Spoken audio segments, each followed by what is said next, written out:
हाँ, मैं बता देता हूँ भैया, स्क्रीन शो नहीं हो रही। शेयर कर दिया। इसके अंदर लेटेस्ट इंपॉर्टेंट इंस्ट्रक्शन के का निकालना था, उसमें बोला था इसका एक्सपाथ निकालो और एक एक को कहाँ है? इटरेट, मतलब इन नीचे है, कहाँ है ये वाला लेटेस्ट, ये वाला। ये सारे? हाँ, उसने बोला था कि इसका ये जो डिस्क्रिप्शन है, अरेंजमेंट ऑफ ये जो लिखा है एसटी, ये हर बार इटरेट होता रहना चाहिए। ठीक है, देखो यहाँ पे ले आया मैं href span div। ये देखो लिस्ट है, ये आपका ये पूरा लिस्ट है, इसके अंदर सब लिस्ट बने हुए हैं। मैं मिनिमाइज कर लेता हूँ। यही है ना सारा, यही ना? हाँ, ये यहाँ से स्टार्ट कर लो, क्लास उठा लो। एक ऊपर वाली क्लास लेके और फिर उसको एक लिस्ट के अंदर डाल के एडवांस फॉर लूप हाँ, लगा सकते हैं। वही वही वही। तो एडवांस फॉर लूप तो मैंने इसको लगा दी थी, बट मेरे को एक्सपार्ट नहीं, क्लास के ये थ्रू हो लिया गया तो। लिस्ट।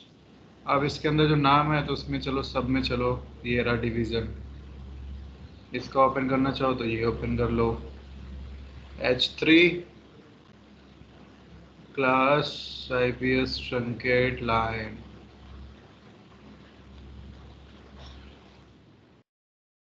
देखते हैं बन जाए, बन जाएगा, बन गया। हाँ, यही करना था। ठीक है, डिपेंड करता है, प्रैक्टिस थोड़ी सी बनेगी ना, हो जाएगा यार आसान। अच्छा, वो आपने स्टार्ट कर दिया, बहुत ही काबिल तारीफ आपने स्टेप लिया है, बहुत बढ़िया। तो आज थोड़ा सा मैं चाह रहा हूँ कि आपको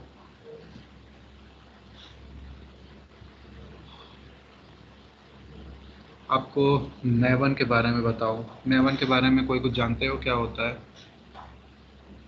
हाँ भैया, थोड़ा देखा था। क्या देखा था मोहिंदर? तो देखा था कि भैया मेवन बेसिकली एक बिल्ड टूल होता है जो कि ठीक प्रोवाइड है। कराया गया हमको अपाचे सॉफ्टवेयर फाउंडेशन से। इक्लिप्स के अंदर ये इनबिल्ट आता है, इससे हम प्रोजेक्ट बनाते हैं और इसे हम अलग से विंडोज़ के लिए डाउनलोड भी कर सकते हैं और यूज़ कर सकते हैं। और इसमें बेसिकली हम यूज़ करते हैं इसे डिपेंडेंसीज अपडेट करने के लिए, डाउनलोड करने के लिए। और दूसरा इसमें दो चीज़ें होती है मेनली। एक तो होता है इसका फॉर्म डॉट एक्सएमएल, जिसमें होती है डिपेंडेंसीज और प्लगइन्स। हम्म, डिपेंडेंसीज जो कि जार हम डाउनलोड करते हैं एमवीएन रिपोजिटरी से, और ये रिपोजिटरी पे काम करता है उसके कंसेप्ट पे। Local MVN sorry local Maven repository और रिमोट मेवन रिपोजिटरी को कनेक्ट करता है, डाउनलोड करता है। और प्लगइन्स होते हैं जिससे क्या क्या वो कंपाइल करने के काम आते हैं, कॉन्फ़िगरेशन करने के काम आता है इसके जो प्लगइन्स होते हैं। इतना ही पता। और हम बढ़िया। मैनेज कर सकते हैं अपने प्रोजेक्ट को पैकेज जार या वॉर फाइल में, मतलब वॉर या जार के एंड में पैकेज एंड इंस्टॉल। ठीक है, देखा है बहुत ही। हाँ, चलो थोड़ा सा मैं बताता हूँ।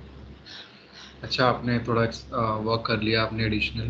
देखो यार, मेजरली ना, जब आप इक्लिप्स पे काम करने जाते हो तो दो तरीके के प्रोजेक्ट्स क्रिएट करते हैं हम मेनली।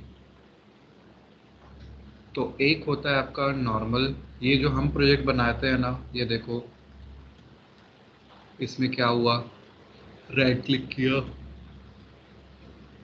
न्यू में गए, है ना, प्रोजेक्ट्स, जावा प्रोजेक्ट्स में आ गए, आप क्लिक किए, जावा प्रोजेक्ट्स बना लिया। ठीक है, तो ये आपका जावा प्रोजेक्ट्स हो गया।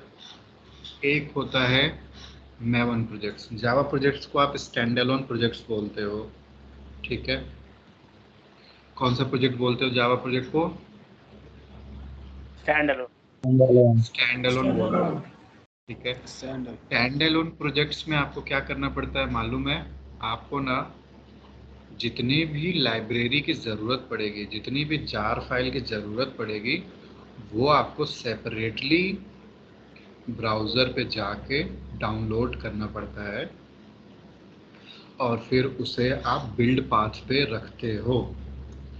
तो अभी जैसे मान लो ये हमारा कौन सा प्रोजेक्ट है, ये स्टैंड अलोन प्रोजेक्ट है, जावा स्टैंड अलोन प्रोजेक्ट। क्यों? कोई बताएगा क्यों है? क्योंकि इसमें देखो ना, ये जो रेफरेंस जार लाइब्रेरी, फाइलें इंक्लूड कर रखी है हमने इसमें हाँ, बात में जाकर। हमने क्या करी है ना कि जार फाइलें हमने डाउनलोड करी है, उसको अपना एक जगह रखा है अपने लैपटॉप में, अपने सिस्टम एक फोल्डर पे, फिर वहाँ से अपने प्रोजेक्ट में बिल्ड पाथ पे रखा है, जैसा कि आप करते आए हो। राइट क्लिक करके दिखाता हूँ। ये सारा जो जार फाइल है ना, 1 बाय 1 आपको ब्राउज़र से डाउनलोड करना पड़ेगा, जैसे एक्टिवेशन, बाइट बडी, क्लाइंट, कॉमन्स, कॉमन आईओ, है ना, गुआवा, घर के इनका, कुकुम्बर, ठीक है, कॉमन लॉगिन्स, JXAV, जिसकी जार फाइल की आपको ज़रूरत पड़ेगी वो आप मैनुअली आप ब्राउज़र पे जाओगे, उसको सर्च करोगे, उसका वर्जन डाउनलोड करोगे, और डाउनलोड करोगे तो आपके सिस्टम में आ जाएगी, यहाँ पे डाउनलोड्स में, फिर वहाँ से उठा के आपको बिल्ड पाथ में रखना पड़ेगा, ठीक है। दूसरा तरीका क्या होता है, आपने मैवन प्रोजेक्ट्स क्रिएट करना है। कौन सा प्रोजेक्ट क्रिएट करना है? मैवन के लिए गए, यहाँ पे आए, मैवन प्रोजेक्ट, नेक्स्ट, इसको चेक कर लो, नेक्स्ट, नाम दे दो टेस्टिंग बाबा,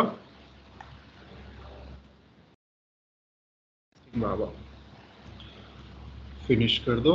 देख, टेस्टिंग बाबा नाम का आपका एक प्रोजेक्ट बन जाएगा।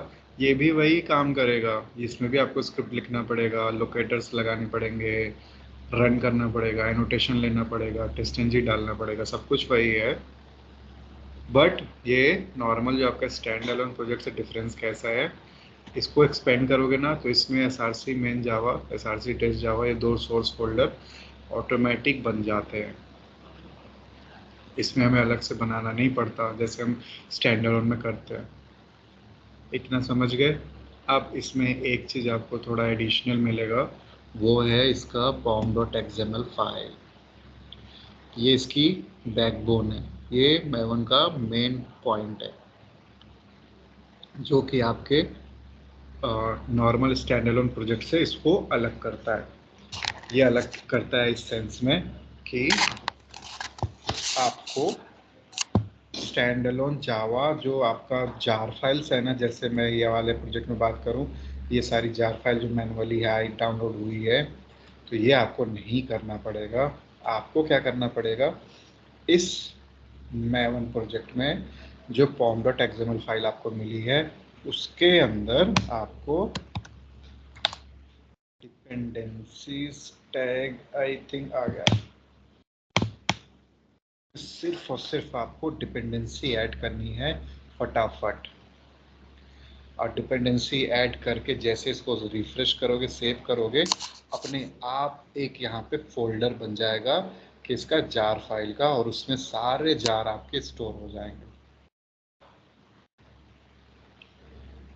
क्या कोई रिपीट करेगा जो मैंने बताया थोड़ा बहुत, जिस किसी को भी अगर समझ आया हो तो? Yes sir. जो हमारा नॉर्मल प्रोजेक्ट होता है स्टैंड अलोन, इसमें हमको सर जार फाइल ही मैनुअली कौन सा डाउनलोड करनी पड़ती है, उसको लोकेशन पर रखकर, और उसको फिर हमें बिल्ड एक्स पाथ में जाकर, क्लास पाथ में जाकर उसको वो करना पड़ता है एक्सट्रैक्ट अपने प्रोजेक्ट में। हाँ, बट मेवन में ऐसा नहीं है। मेवन में जब हम इंस्टॉल वो मेवन प्रोजेक्ट बनाते हैं हम, तो उसके अंदर एक तो SRC फोल्डर, SRC मेन और SRC टेस्ट जो हमारा फोल्डर है वो ऑटोमेटिक बन जाते हैं, और इसमें एक pom.xml फाइल बनती है, उसके अंदर डिपेंडेंसी होती है, उसके अंदर हम कोड होता है एक तरह का, डिपेंडेंसी के अंदर कोड लिख के, तो जो जिस चीज़ का हमको जार फाइल चाहिए वो वहाँ लिखते रहेंगे, वो ऑटोमेटिकली जब रिफ्रेश करेंगे उसको हम प्रोजेक्ट इसको, तो वो वहाँ फोल्डर में जाके ऑटोमेटिक आ जाएगी जार फाइल। सही है, समझ आ गया सभी को? आशना, क्लियर है आपको चीज़ें? Yes sir. Aashna, Mohinder, Brajesh, Mukul? Yes sir. हाँ भैया। जी भैया। जी सर। देखो अभी क्या होता है ना कि अब आपने नॉर्मल जो हम अभी तक काम करते आए हैं उसको स्टैंड अलोन जावा प्रोजेक्ट्स बोलते हैं, ठीक है। अब मैंने Maven प्रोजेक्ट आपको समझाया, तो Maven प्रोजेक्ट में 2 सोर्स फोल्डर ऑटोमेटिक बन जाते हैं जो मेन हमें ज़रूरत पड़ती है, और एक pom.xml भी मिलता है। अब इस pom.xml में अब हमें इसके अलावा और कुछ नहीं करना। अब क्या करना है कि नॉर्मल जो स्टैंडअलोन प्रोजेक्ट था उसमें आपने क्या किया था, जार फाइल्स एक बिल्ड पाथ पे आपने रखा था, ये रहा वो jar file difference libraries build path पे एक एक करके डाउनलोड करके मैनुअली। अब लेकिन Maven प्रोजेक्ट्स में ये नहीं करना है। Maven प्रोजेक्ट्स में आपको डिपेंडेंसीज ऐड करनी है। डिपेंडेंसी ऐड करनी है कहाँ, pom.xml फाइल में। अब वो डिपेंडेंसी जब आप ऐड करोगे ना और सेव करोगे तो वो ऑटोमेटिकली जार फाइल सारी डाउनलोड करके रख देगा एक फोल्डर में आपके प्रोजेक्ट के अंदर। लेकिन अब ये चैलेंज यहाँ आता है कि कौन कौन सी डिपेंडेंसी हमें रखनी है। सबसे पहली चीज़, डिपेंडेंसी की नॉलेज आपको होनी चाहिए। बहुत ही डिपेंडेंसीज पड़ी हुई है सैकड़ों की तादाद में, तो सब आपको नहीं रखना, कचरा हो जाएगा। तो अब हम समझते हैं, और वो डिपेंडेंसी आपको कहाँ मिलेगी। आप हमेशा ध्यान रखना MVN रिपोजिटरी, यहाँ पे गए Maven रिपोजिटरी खोला, ये आ गया। इसमें देखो कितने डिपेंडेंसी आपको मिल जाएगी, बहुत अननेसेसरी, बहुत सैकड़ों की तादाद में जिसकी हमें कोई ज़रूरत नहीं। तो अब हम इसमें से ढूंढेंगे। पहली डिपेंडेंसी मुझे किसकी चाहिए, सेलेनियम। आया क्या, नहीं पूरा लिखना पड़ेगा भाई, ये आ गया। देखो Selenium Java, Selenium server support, remote driver, Chrome, Firefox, Selenium RC, कितने सारे हैं अभी और कई पेजेस हैं। अब इसमें से भी आपको कौन सा चाहिए, सेलेनियम जावा। अब सेलेनियम जावा का चाहिए तो सेलेनियम का आपसे पूछा जाए कि कौन सा वर्जन चल रहा है, तो कौन सा चल रहा है, 4.10 लेटेस्ट। आप लोग किस पे काम किए हो, 3.14 1.59 ये वाले पे, है ना। Latest Yes. ट्राई करना चाहो तो लेटेस्ट कर लो, उस पर क्लिक किए, क्लिक करते ही ऐसे आपको बन जाएगा, ठीक है। तो यहाँ पे आपको एक क्लिक मारोगे, एक क्लिक इसमें आके ये सेलेक्ट हो जाएगा, और कॉपी कर लो, और कॉपी करके आप अपने प्रोजेक्ट्स में ले आओ, यहाँ पे पेस्ट कर दो। ये हो गया सेलेनियम जावा, मतलब उस सेलेनियम की जार फाइल, मतलब एक्चुअली डिपेंडेंसी हो गई। अब इस डिपेंडेंसी में जितने भी सेलेनियम की जार फाइल होगी, जितनी भी, सब डाउनलोड हो जाएगी। ये कहाँ से पता चलेगा, आपको डिपेंडेंसी ऐड करना यहाँ से कर लो, अदरवाइज आपके पास फाइल्स में देखो ये जार फाइल पड़ी हुई है, यहाँ से आप जाओ, अपना स्टैंड अलोन प्रोजेक्ट्स काम करना चाह रहे हो तो उससे यहाँ से जार डाउनलोड करके रखो, मर्जी है आपकी। तो जार भी आपको यहीं से मिल जाएगी, डिपेंडेंसी यहाँ से मिल जाएगी। अब देखो यहाँ पे Maven लिखा है, Gradle, Gradle short, Gradle SBT, Ivy, Grape, ये Maven के जैसे ही अदर प्लेटफॉर्म्स है, Maven के जैसे ही। Maven ही एक्चुअली काम होता है 95% जगहों पे, बट आपको ये भी जानकारी होना चाहिए कि अदर Maven का अल्टरनेटिव क्या है। और Maven क्या होता है, आपका बिल्ड मैनेजमेंट टूल। क्या होता है Maven, क्या होता है भाई, बिल्ड मैनेजमेंट टूल। सभी लोग रिपीट कर लो, बिल्ड मैनेजमेंट टूल, ठीक है। वो भी मैं बताता हूँ क्यों। तो मैं वापस आता हूँ। तो बिल्ड मैनेजमेंट टूल कौन सा हो गया, Maven। आपसे अगर इंटरव्यू में पूछे कि आपने कौन से बिल्ड मैनेजमेंट टूल पे काम किया है, तो आपको बताना है Maven। और कौन कौन से बिल्ड मैनेजमेंट टूल होते हैं, ग्रेडल होता है, Gradle short, Kotlin, SBT, Ivy, Grape, बहुत सारे। हमें सबका नहीं खबर रखना है, हमें बस Maven के बारे में। तो ये रहा वो Maven, ये रहे डिपेंडेंसी। अब जब ये Maven की डिपेंडेंसी आपने यहाँ ऐड करी pom.xml में, तो आप देखो फोल्डर अभी तक कोई चेंजेस नहीं हुआ है। आप इसको कर दो सेव, जैसे ही सेव करोगे यहाँ पे देखो प्रोसेस चल रहा है ग्रीन में, ये हटा देता हूँ।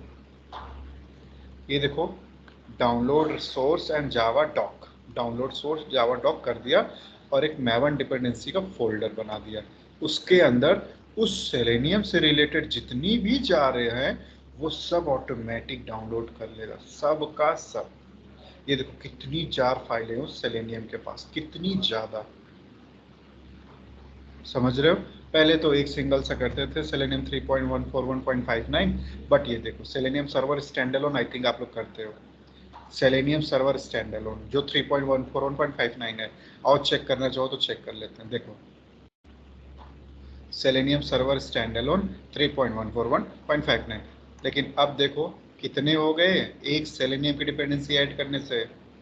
कहाँ गया, ये देखो इतने सारे। तो अब तो ये हो गया सेलेनियम की डिपेंडेंसी। अब मैं पूछूं कि और कौन सी डिपेंडेंसी होती है जो आपको ज़रूरी होती है आपको, तो वो आपका टेस्ट एनजी आ गया। टेस्ट एनजी कर लो। टेस्ट एनजी का कौन सा वर्जन चल रहा है, 7.8 सेंट्रल 84 यूजेस, मई लेटेस्ट आपका ये है। तो आप चाहे तो इससे कर लो, नहीं तो आप यूज़ करते हो 7.4.0, वो करना चाहे तो वो कर लो। 7.8.0 किया, एक क्लिक किया, सेलेक्ट हो गया, मैं वापस आया यहाँ पे और सेव जैसे ही करोगे फिर जाके देखो टेस्ट एनजी भी आके उसमें बैठ गया होगा, ये रहा। ठीक है, ये टेस्ट एनजी हो गया। और कौन सी जार फाइलें होती हैं जो आपको चाहिए, अब आपका जो डेटा रीड करते हो ना एक्सेल से डेटा रीड करना कौन सी डिपेंडेंसी की वजह से होती है, XSSF। XSSF नहीं, POI होता है ना, अपाचे POI जार फाइल, हाँ, अपाचे POI है ना, जी ये सर। रहा। तो ऐसे आपको हर जार फाइल का मतलब भी पता होना चाहिए भाई, कौन सा जार फाइल से क्या करते हैं। क्योंकि अगर आपको एप्लीकेशन के लिए बोले कि आपको पूरा फिर से सेटअप करना है तो वो आपको सारा ऐसे करके फ्रेमवर्क बना के डिपेंडेंसी ऐड करके रखना पड़ेगा। इसको सेव कर दो। अब देखो जो वेब ड्राइवर मैनेजर आपको मैंने कॉन्सेप्ट बताया था ना, उसका डाउनलोड कर लेते हैं। वेब ड्राइवर मैनेजर, ये देखो आ गया, बोनी गार्सिया, इसी को उठाया करो, है ना। देखो वेब ड्राइवर मैनेजर का कौन सा लेटेस्ट चल रहा है, ये इसको कॉपी करे, यहाँ ले गए, ये हो गया। तो ऐसे करके आपको एक एक करके जार फाइलें ऐड करनी पड़ेंगी। कौन सा हो गया, टेस्ट एनजी, सेलेनियम, POI और वेब ड्राइवर, और ऐसे और सारे होते हैं जिसकी आपको डिपेंडेंसी ऐड करनी पड़ेगी। इतना क्लियर है क्या बताया मैंने? Yes sir. यस सर, के लिए। हाँ, अब yes sir. Build management tool होता है। अब मैं आपसे पूछूं कि नॉर्मल स्टैंड एलोन प्रोजेक्ट्स में और मैवन प्रोजेक्ट्स में क्या डिफरेंस है, तो क्या बताओगे अभी तक के अंडरस्टैंडिंग के आधार पे? कोई बताना चाहेगा, हैंड रेस कर सकता है।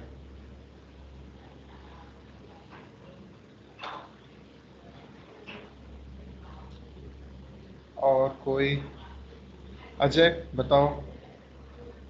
बस इन्हीं तीनों लोगों को जॉब चाहिए क्या, या यही तीन लोग पैसे देते हैं? आप लोग का बैच बहुत पुराना है यार, दिसंबर का बैच है, जुलाई ख़त्म होने वाला है। आपको पता है कितना लेट चल रहे हो आप लोग? 7 महीने हो गए, 4 से 5 महीना बहुत हो जाता है। अजय म्यूट करो यार। Hello sir. हाँ बताओ क्या होता है डिफरेंस जावा और स्टैंड एलोन और मैवन प्रोजेक्ट्स में अभी तक के अंडरस्टैंडिंग के आधार पे? तो जावा स्टैंडअलोन में हमें 1 बाय 1 जार फाइल डाउनलोड करनी होती है, फिर उसको सिस्टम में एक हाथ पे रखना होता है, वहाँ से बिल्ड एक्सपोर्ट करके करना होता है। और इसमें मैवन में हमको बस form.html फाइल में इसकी डिपेंडेंसी क्रिएट करनी है। ठीक है, मैवन को आप बिल्ड मैनेजमेंट टूल बोलते हो। इससे क्या होता है, अब देखो ये तो हो गया मैवन प्रोजेक्ट जो आपने खुद से क्रिएट किया। अभी इसमें कुछ चीज़ें मिसिंग हैं, वो जो टेस्ट एनजी लाइब्रेरी आपको ऐड करनी पड़ती है ना, वो आप डायरेक्ट यहाँ पे जाके करोगे, वो तो चाहिए। यहाँ पे गए लाइब्रेरीज, क्लास बनाया नहीं इसलिए कुछ दिख नहीं रहा है। ऐड लाइब्रेरी में देखते हैं कुछ है, हाँ है। नेक्स्ट करो, फिनिश करो, आ गया। Apply and close. तो टेस्ट एनजी के भी आपकी लाइब्रेरी ऐड हो जाएगी। अब आपका कंप्लीट हो गया, अब अपना कोड स्टार्ट कर सकते हो। अब इसमें आपको driver.exe फाइल की ज़रूरत नहीं पड़ेगी। अब ये तो हो गया प्रोजेक्ट क्रिएट करके मैवन नया बनाने का। अगर मैं आपसे बोलूँ कोई स्टैंड एलोन प्रोजेक्ट्स को ही मैवन में कन्वर्ट करना है तो कैसे करेंगे, उसका भी ऑप्शन होता है। जैसे मान लो मेरा ये 3 जनवरी, एक बार चेक कर लूँ, जैसे ये रहा, कहाँ गया, टेस्टिंग बाबा ऑटोमेशन, हाँ इसी को देख लेते हैं। हाँ ठीक है। अब ये तो स्टैंड एलोन प्रोजेक्ट है, इसमें तो pom.xml है नहीं। आपको क्या करना है, राइट क्लिक किए, कॉन्फ़िगर में गए, कन्वर्ट टू मैवन प्रोजेक्ट्स। जैसे ही करोगे ग्रुप आईडी पूछेगा, आर्टिफैक्ट आईडी पूछेगा, ये ऐड किए, आपका pom.xml उसके लिए बना देगा। और ये फिर आपका जो स्टैंड एलोन प्रोजेक्ट्स था नॉर्मल, वो आपका मैवन में कन्वर्ट हो गया। ठीक है। अब इसमें फिर आप वही डिपेंडेंसी ऐड करो, कहाँ पे, प्रोजेक्ट लेवल पे। प्रोजेक्ट लेवल आपका यहाँ से कर लो, इसके लिए यहाँ पे ऐड करके बना सकते हो। फिर आपको रेफरेंस लाइब्रेरी की ज़रूरत नहीं पड़ेगी। ठीक है, ये 2 तरीके हो गए। अब मैवन प्रोजेक्ट्स को बिल्ड मैनेजमेंट टूल क्यों बोलते हैं ना, और इसमें एडवांटेज क्या होता है, एक्चुअली एडवांटेज ध्यान से समझना। जो आपका जावा प्रोजेक्ट है ना, तो जावा प्रोजेक्ट में क्या है, स्टैंडअलोन प्रोजेक्ट एक्चुअली वो आपको किसी को देना हुआ ना, तो आपने उसको एक ड्राइवर में रखा, मतलब driver in the sense like कैसे बिल्ड की तरह आपने उसको बनाया, या फिर किसी को एक्सपोर्ट करना हुआ, किसी अदर सिस्टम में करना हुआ, तो ये हो तो जाएगा, बट वो जार फाइलें उड़ जाएंगी, जार फाइलें नहीं स्टैंड कर पाएंगी आपके प्रोजेक्ट के साथ। तो फिर क्या करना पड़ेगा, दूसरे सिस्टम में जहाँ पे भी आपने इंपोर्ट किया या फिर भेजा अपना प्रोजेक्ट जावा स्टैंडअलोन वाला, तो वहाँ पे फिर से आपको मैनुअली 1 बाय 1 सारे जार को डाउनलोड करना पड़ेगा, इंस्टॉल करना पड़ेगा, बिल्ड पाथ पे रखना पड़ेगा। ठीक है। बट मैवन प्रोजेक्ट्स में क्या होता है कि आपको पता है कि जो जार फाइल है वो तो मैनुअली हमें करना नहीं होता, हमें तो pom.xml चाहिए, तो ये pom.xml वहाँ पे अवेलेबल हो जाती है। और वो pom.xml जैसे ही वहाँ पे एक्टिव होगी, मतलब ओपन करोगे और रिफ्रेश मारोगे, तो फिर से वो जार फाइलें सारी की सारी दूसरे सिस्टम में एक अलग फोल्डर बना के स्टोर कर देगी। तो ये झंझट हमारा खत्म हो जाता है। ठीक है। और ये जो उसके बाद मैवन प्रोजेक्ट्स होता है ना, ये CI/CD जो continuous integration and continuous deployment, ये एक टूल होता है, एक पाइपलाइन, जेनकिंस जिसको बोलते हैं। तो जेनकिंस के कॉन्सेप्ट में मैवन का बहुत ही ज़्यादा रोल होता है, समझ रहे हो। जेनकिंस के टर्म्स में, जेनकिंस के पॉइंट ऑफ व्यू से मैवन प्रोजेक्ट्स का बहुत ही इंपॉर्टेंट रोल होता है, क्योंकि जेनकिंस से अगर हम कॉन्फ़िगर करेंगे, वो आप आगे भी जेनकिंस पढ़ोगे बड़े अच्छे से इन द सेंस लाइक अच्छा ओवरव्यू मिल जाएगा आपको कि जेनकिंस क्या होता है, उसका हम यूज़ अपने में कैसे करते हैं, और मैवन प्रोजेक्ट उसमें कैसे रोल प्ले करता है, ये सारी चीज़ें। बाकी सब कुछ सेम रहेगा, logic, page object model, XPath, locator, TestNG, annotations, .xml file, वो सब सेम रहेगा। बट ये आपकी डिपेंडेंसी जो ऐड हुई है pom.xml फाइल, वो थोड़ा सा स्लाइड चेंज हो जाएगा। और यही आपका कॉन्फ़िगरेशन में हेल्प करता है। कॉन्फ़िगरेशन किसके साथ, जेनकिंस के साथ, गिटहब के साथ। गिटहब आपका एक रेपोजिटरी होती है, वर्जन कंट्रोल सिस्टम होता है। जैसे मान लो मैंने ना ये सारा कोड किया, ये सारा जो मैंने फ्रेमवर्क बनाया, और इस सिस्टम पे मेरे लोकल पे पड़ा है, और पता नहीं कल को मेरे सिस्टम में कुछ भी हो जाए, वायरस आ जाए, क्रैश कर जाए, ख़राब हो जाए, तो मेरा सारा कोड तो गया। तो उसी के लिए हमारे पास एक वर्जन कंट्रोल सिस्टम बोलते हैं, जिसको हम गिटहब कहते हैं। गिटहब एक रिपोजिटरी का काम करता है। रिपोजिटरी का मतलब स्टोरेज डिवाइस की तरह कह लो, वहाँ पे आप अपना सारा कोड स्टोर कर सकते हो, एक एक सिंगल लाइन, रोज डेली। तो अब इतना कुछ हमें करने के बाद, इतना जो ऑटोमेशन आपने कर लिया, फ्रेमवर्क क्रिएट कर लिया, पेज ऑब्जेक्ट मॉडल बना लिया, रन कर लिया, रिपोर्ट आ गई। अब इसके बाद क्या होता है, इसके बाद आता है काम गिटहब का, और गिटहब के बाद जेनकिंस का। गिटहब में क्या होता है, गिटहब में होता है, गिटहब आपका एक वर्जन कंट्रोल सिस्टम है। गिटहब एक रिपोजिटरी की तरह काम करता है, वहाँ आप अपना सारा कोड स्टोर करते हो। जेनकिंस क्या होता है, गिटहब से कोड उठाता है। जेनकिंस को गिटहब को जोड़ना पड़ता है, एक्चुअली उनका लिंक बनाना पड़ता है, उनको इंटीग्रेट करना पड़ता है, उनको कनेक्ट करना पड़ता है, उसका भी कुछ स्टेप है। तो वो क्या होता है, फिर जेनकिंस सारा कोड गिटहब से ऑटोमेटिकली उठाता है और उसको रन करता है रोज़ डेली, अगर आप चाहो तो। मैनुअली आपको कुछ नहीं करना। लेकिन ये पॉसिबल किसके थ्रू है, ये गिटहब जो मैं बोल रहा हूँ, जेनकिंस जो मैं बोल रहा हूँ, ये पॉसिबल है केवल केवल मैवन प्रोजेक्ट्स के केस में। मैवन प्रोजेक्ट्स के केस में क्यों पॉसिबल है, क्योंकि ये जो pom.xml फाइल है ये हेल्प करता है वहाँ पे।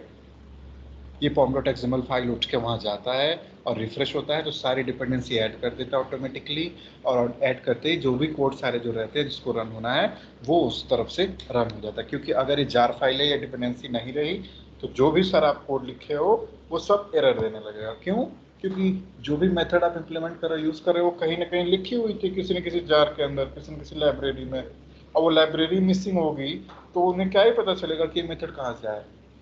तो वो लाइब्रेरी मिस ना हो, इसके लिए हम मैवन प्रोजेक्ट के थ्रू काम करते हैं।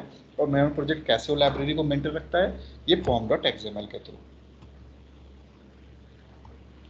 इतना समझ में आया? हाँ भैया। सर जी भैया। ऐसा तो नहीं है ऊपर से निकला? नहीं भैया। हाँ, ये जस्ट एक एक्चुअली ओवरव्यू था। ओवरव्यू ये था कि आप गिटहब को समझ लो, गिटहब को एक्चुअली नाम सुनो, जानो क्या होता है, मैवन क्या होता है और जेनकिंस क्या होता है। अभी मैवन वाला ये जो कॉन्सेप्ट हम सब देख लेंगे, तो उसके बाद आपका आता है गिटहब समझना, गिटहब के बाद आपका जेनकिंस समझना। ठीक है, कोड लॉजिक सब कुछ सेम रहेगा जो हमारा पीछे है। Page object model, XPath, locator, page class, test class, .xml file, सब कुछ। ठीक है, अब देखो मैवन के, ये तो हो गया मैवन का कैसे मैवन प्रोजेक्ट बनाएंगे, pom.xml क्या होता है, मैवन प्रोजेक्ट हमारा बिल्ड मैनेजमेंट क्यों होता है, मैवन प्रोजेक्ट हमारा गिटहब से कैसे हेल्प करता है, मैवन प्रोजेक्ट हमारा normal stand alone Java project से कैसे डिफरेंस होता है। ठीक है, ये हो गया मैवन।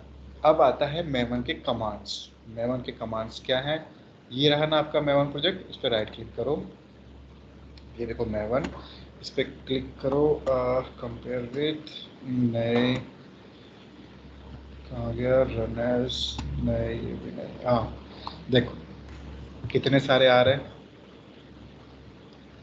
मैवन build, Maven clean, Maven install, Maven test, Maven verify. आपसे नॉर्मली पूछे कि मैवन के कमांड्स कौन कौन से हैं, तो क्या क्या बताओगे, कौन कौन से कमांड्स होते हैं?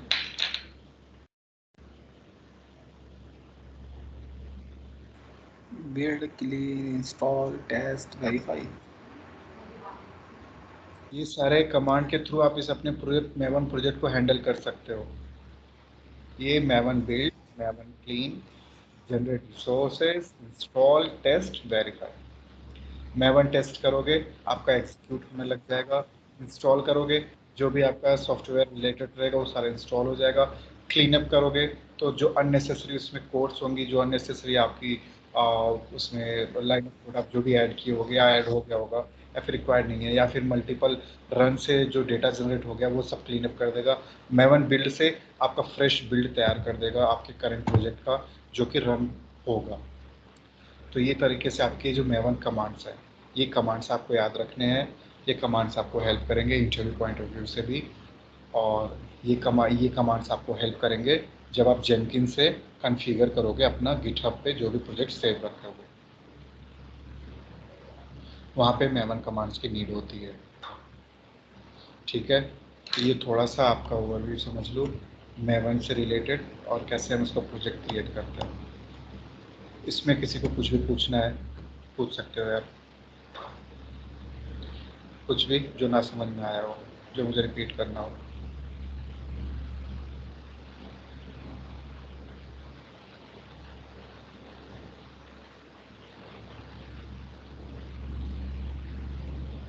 कुछ नहीं समझ में आया किसी को? ये सर की भैया जो ये हाँ मोहिंदर कुछ कह रहे हो? ये जो हमने ये बताया ना अभी स्पेसिफिक कमांड, ये हम कोई स्पेसिफिकली सीक्वेंस में हम रन करते हैं कि मतलब कैसे भी रन कर सकते हैं? सीक्वेंस इन द सेंस, जब आप गिटहब पे सेटअप करोगे ना, कॉन्फ़िगर करने जाओगे जेनकिंस से, तो वहाँ पे आपको ये कमांड्स एक सीक्वेंशियल ऑर्डर में कॉन्फ़िगर करना पड़ता है। एक्चुअली जो है ना, ये आपका गिटहब और जेनकिंस आज मैं क्यों बोल रहा हूँ, जो ऑटोमेशन फ्रेमवर्क होता है ना, जस्ट आप ऐसे कोड लिखने से ऑटोमेशन फ्रेमवर्क कंप्लीट तैयार नहीं होता है। ये जो हमने किया है ना, ये मान लो 50% काम हमने कर लिया। जैसे मान लो अगर इस तरह से फ्रेमवर्क क्रिएट कर दिया, सारा कोड लिख दिया और .xml फाइल से मैं जाकर रन कर ले रहा हूँ तो रन हो रहा है, तो 50% काम है। इसका आगे का काम होता है गिटहब पे कोड पुश करना, गिटहब पे कोड कमिट करना, नया कोड पुल करना, गिटहब से काम कराना, फिर उसके बाद जेनकिंस कॉन्फ़िगर करना, ठीक है। तो ये सारी चीज़ें जब आप सीख जाओगे तरीके से, तो एक समझ लो कंप्लीट फ्रेमवर्क आप डेवलप कर सकते हो। अब मैवन प्रोजेक्ट समझना, ठीक है। तो ये सारी चीज़ें भी हम करेंगे, ऐड करेंगे। तो उससे पहले हमें मैवन के बारे में जानना ज़रूरी था, pom.xml क्या होता है वो जानना ज़रूरी था, डिपेंडेंसीज कैसे ऐड करते हैं वो ज़रूरी था, ठीक है। और मैवन के कमांड्स क्या होते हैं? मैवन के कमांड्स है Maven build, clean, generate resources, install and test and verify, ठीक है। तो ये ज़रूरी था, इसलिए आप ये जाने। अब इसके बाद आएगा वही आपका गिटहब का थोड़ा सा रोल, और फिर जेनकिन से कॉन्फ़िगरेशन, फिर आप कंप्लीट हो जाएगा। तो अभी जो मैवन का अब तक का हमने कुछ डिस्कस किया है, इसमें किसी को कोई डाउट यहाँ तक, कुछ भी जो आपको लगे कि फिर से जानना चाहिए?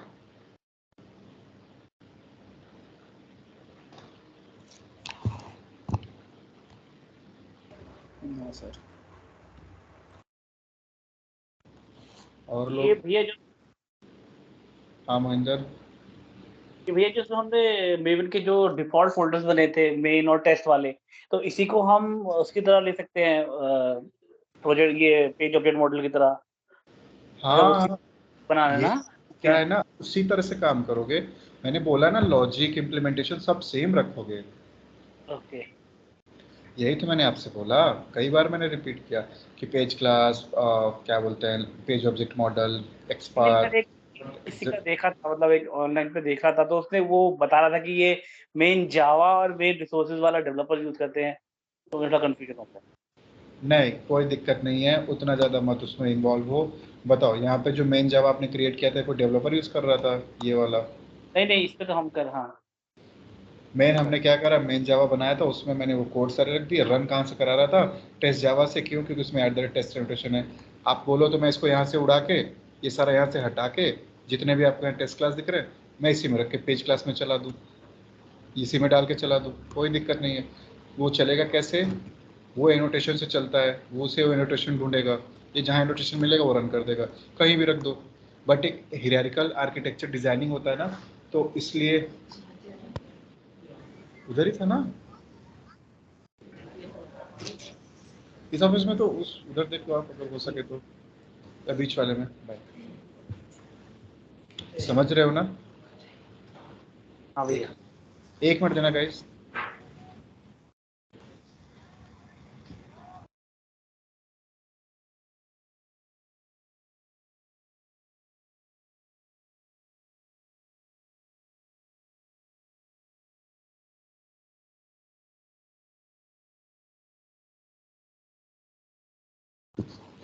ठीक है, तो यार इस हिसाब से आपको मैंने इसीलिए सारी लॉजिक, सारी कॉन्सेप्ट इसलिए इतने बारीक से बताते गया था कि आप इस तरह से क्वेश्चन ना पूछो यार।